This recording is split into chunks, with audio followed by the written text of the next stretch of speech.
Hi, I'm Rachel Allan. I'm a senior biomedical scientist. Just started the HSST program. I work in transfusion up at Leeds, and I'm going to tell you about ABO grouping and cross-matching. So, what is blood grouping? So, blood grouping classifies blood based on the antigens and antibodies it contains. So, antigens are markers on the surface of red blood cells, and antibodies are proteins in the plasma that react against foreign antigens. So there's four main blood groups, A, B, and O. So a group A has A antigens on its red cells and anti-B antibodies in the plasma. A group B has B antigens on the red cells and anti-A antibodies in the plasma, so the opposite. Group AB has both A and B antigens on the red cells and no antibodies in the plasma.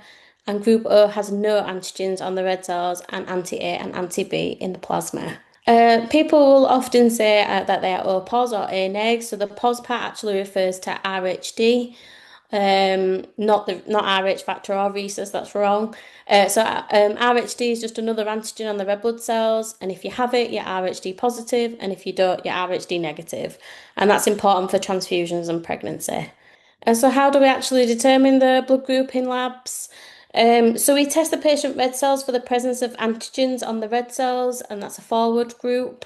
And we test for the presence of antibodies in the patient's plasma, and that's called the reverse grouping.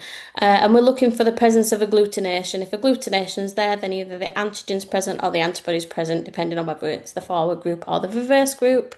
And that pattern of agglutination tells us the blood group. So this table just shows you the pattern of agglutination that we're looking for against each blood group that there are.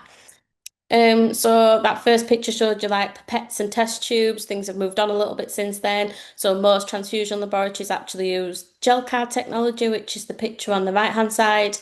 The middle picture there shows you the agglutination in a gel card. So if it's a positive reaction, those red cells sit up on the top of the well. If it's a negative reaction, those red cells drop down to the bottom of the well. And in reality, most transfusion labs now use some sort of automation analyzer, which is the left-hand picture, so that we can test multiple patient samples at the same time. So how do we actually get blood to the patient?